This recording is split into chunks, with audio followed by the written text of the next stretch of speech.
Hello everyone, I am Dr. Komal Acharya. In this video lecture series, we will discuss the central dogma in prokaryotic cell.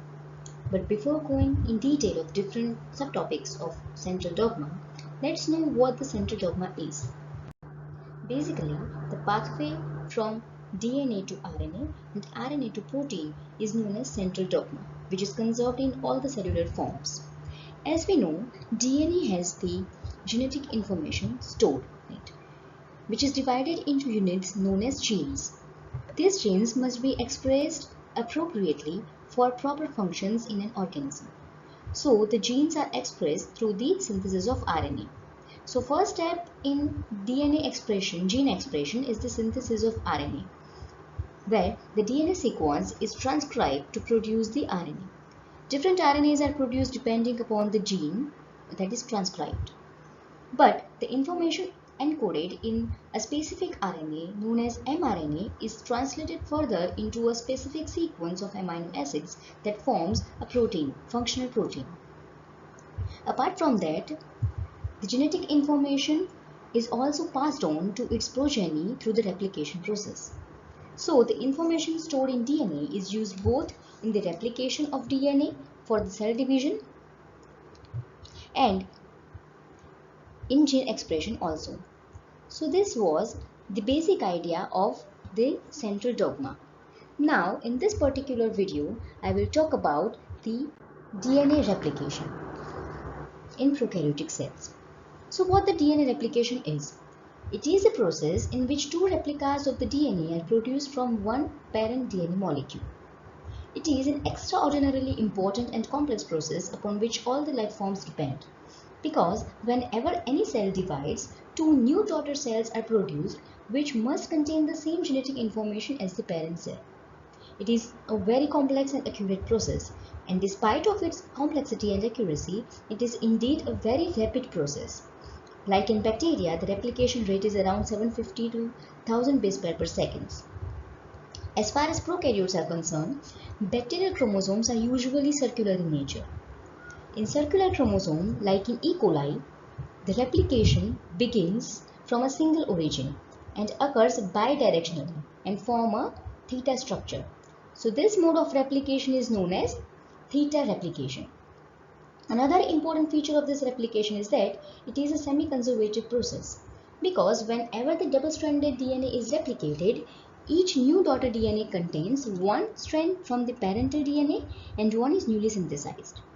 This was demonstrated by Messelson and Stahl, who used the isotope of nitrogen, that is N15. It is a non-radioactive but more heavier than the N14 atom. What they did was, they grew E. coli bacteria in a medium having N15 as sole nitrogen source, which was incorporated in their nucleic acid material. This way the cells were labeled. Then this culture was further transferred to medium having N14 and allowed to grow for several generations. Meanwhile, the cells were collected for DNA analysis by density gradient ultracentrifugation process. In this process, heavy molecules move to the denser part of the gradient than the lighter molecules. So the DNA having N15 molecules moves a greater distance than the DNA having N14 molecule. In a nutshell, they found that in the first generation, here, the E. coli had one parental DNA strand that was containing N15 molecule and the other one was newly synthesized that was having N14 molecule. So they got only a single band corresponding to a hybrid N14-N15 DNA molecule. In the second generation, some cells obtained one strand from the parent DNA that was containing N14 nitrogen molecule and another was newly synthesized that was also containing N14 nitrogen molecules. While some cells got one strand from the parental DNA that was containing N14 DNA strand, while the another strand was newly synthesized that was containing N14 nitrogen molecules. So they got double strands, one strand corresponding to the hybrid N14 and 15 DNA molecule and another one was corresponding to the N14 containing DNA molecule. So this way they proved the semi-conservative nature of the DNA replication. But how this DNA replication occurs? Particularly in prokaryotes, it occurs in three different steps. First step is initiation, where the position of a DNA molecule, particularly where the replication initiates, is recognized and the replication begins. In the second step of elongation, the parent DNA strand gets copied at the replication fork. While in the third step of termination, the DNA replication process ends, resulting in the production of two double-stranded DNA molecules. These are the different enzymes and proteins involving the replication of particularly E. coli. More than 30 to 40 different enzymes or proteins are involved in this replication process, each having different functions at different steps. Let's talk about the first step, that is initiation. As I told you earlier, in E. coli, the DNA replication starts at the particular site known as the origin of replication, known as ORIC. ORIC stands for the origin of chromosomal replication. In E. coli, there is a single origin of replication that spans approximately 245 base pairs of the DNA, which includes two short repeat motifs. One is 9-mer, 9 base pair sequences known as 9-mer, 5 copies of which serve as the binding site for DNA A proteins, and the other one is 13 base pair sequences known as the 13-mer. Now, there are two important features of this ORIC region.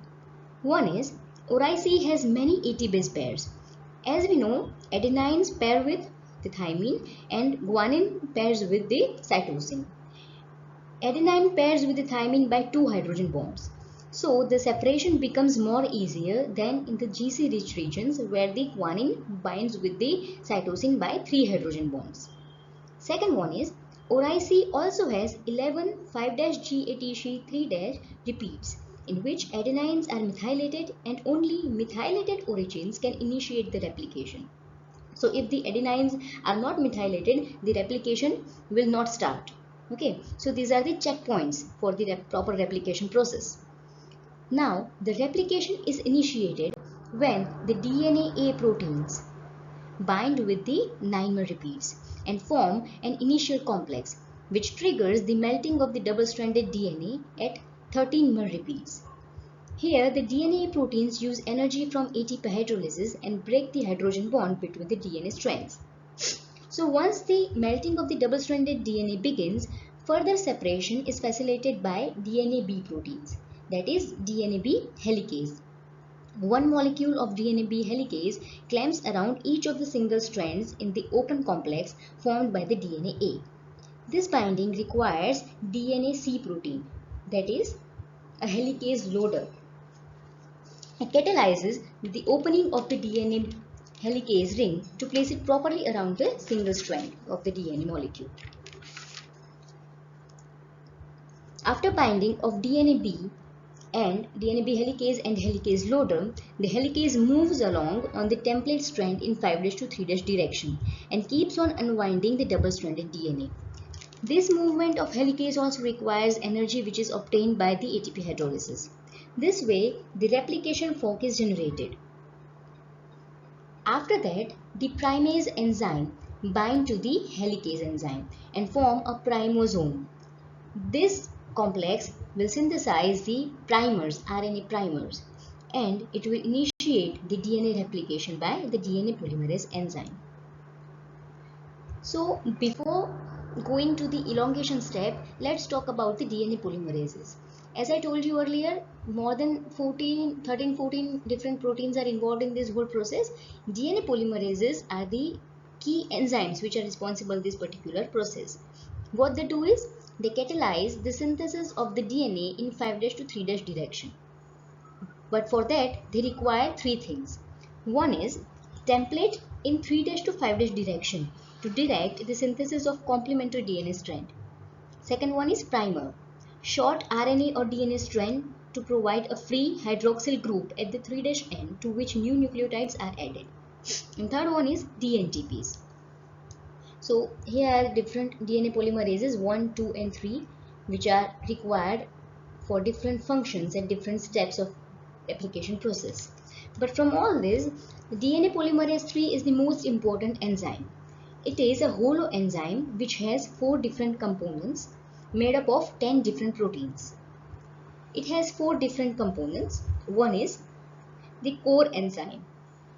3 different proteins form 2 copies of catalytic core enzyme, 1 and 2, that catalyze the DNA synthesis and proofreading of the product to ensure the fidelity of the replication process.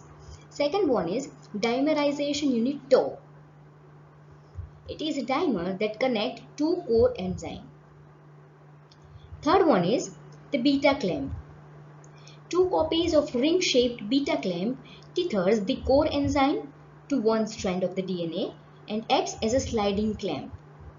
Fourth one is a clamp loader known as gamma complex that helps in the loading of a beta clamp surrounding the DNA strand properly.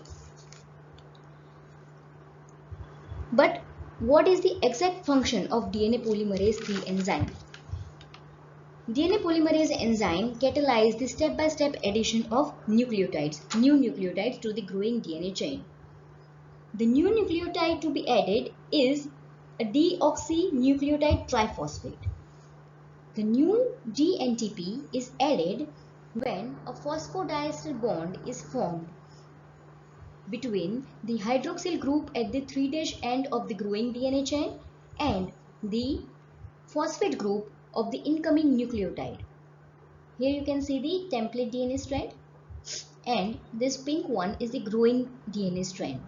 So a phosphodiester bond is formed between the 3' OH group of the nucleotide present already in the growing DNA strand and the phosphate group of the incoming nucleotide.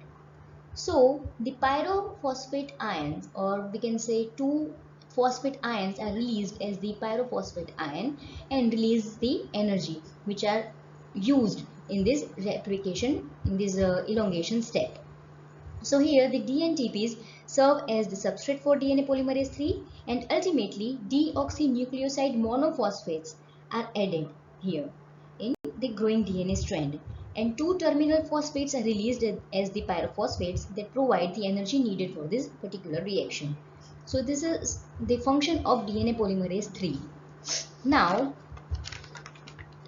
let's talk about the elongation step. Until the initiation step, we have seen that the DNA proteins have been bound to the 9-mer repeats. It will trigger the melting of the double-stranded DNA at 13-mer repeats, and this will further facilitated by the binding of the helicase proteins at the single-stranded DNA strands. After that, the primase will bind to the helicase enzyme, and then the helicase will move on in the 5' to 3' direction. But here there is one problem of re-annealing. As we know, two strands are complementary to each other. So again, re-annealing can be occurred. The separated strands can be re-annealed again. So to stop this re-annealing process for successful replication process, a single-stranded binding proteins are bound to the single strands of the DNA molecule. So re-annealing can be stopped. After that, the primase will attach to the helicase enzyme, and the primosome, this complex known as primosome, will start synthesizing primers which will be needed for by the DNA polymerase III enzyme. Now in the elongation step, as we know, DNA polymerase III will catalyze the step-by-step addition of dinucleotides to the growing DNA strand. But as we know, both the strands of the DNA are anti-parallel in nature. So one strand is oriented in the 5' to 3' direction, while another one is in 3' to 5' direction. So here one strand that is to be synthesized in 5' to 3' direction will be synthesized continuously from a single primer, because the DNA polymerase III enzyme can add nucleotide only to the 3' hydroxyl group. 3' hydroxyl group of the growing DNA strand. So this strand will synthesize continuously from a single primer, and this is known as the leading strand. While another strand which is in 3' to 5' direction can't be synthesized continuously and known as lagging strand.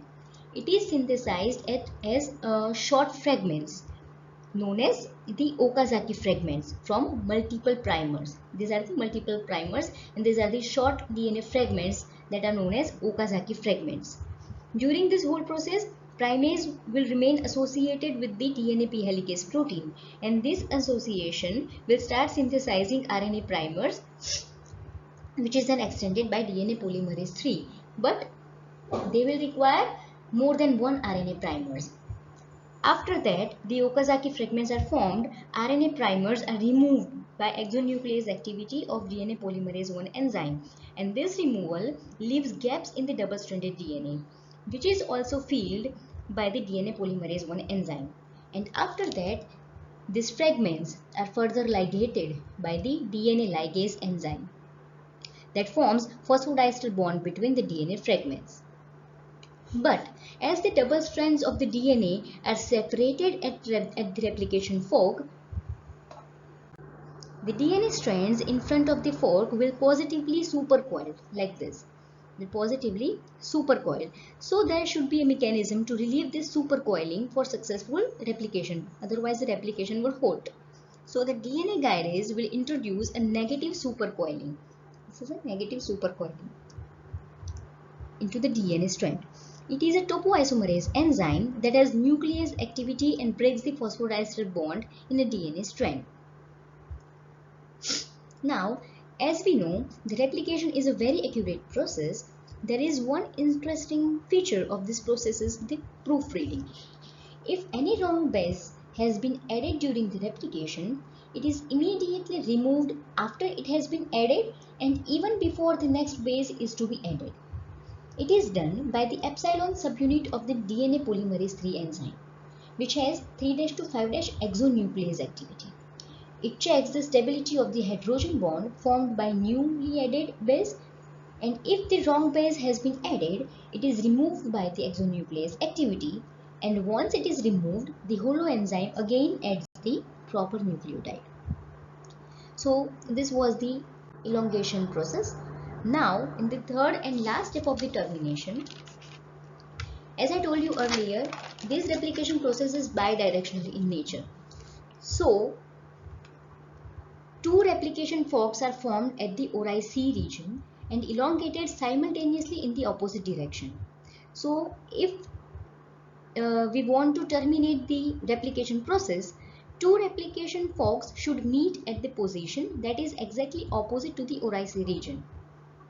And this position or region where the replication terminates is known as the terminus region. Terminus region contains multiple copies of 23 base pair sequences known as TER sequences. Each serves as the recognition site for the sequence-specific DNA binding protein known as TUS proteins, terminus utilization substance. This TUS protein has one permissive end and one non-permissive end.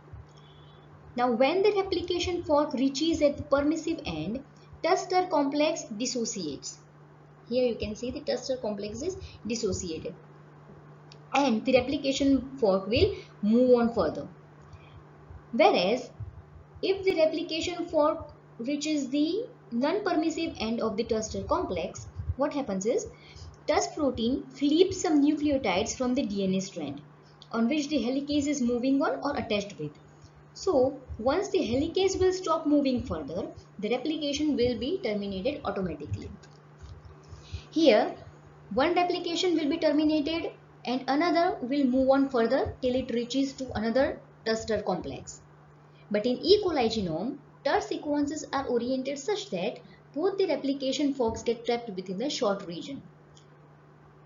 So, after termination, two new circular double-stranded daughter DNAs are formed, but sometimes they might be interlocked with each other, which must be separated, and that is done by the topoisomerase 4 enzyme.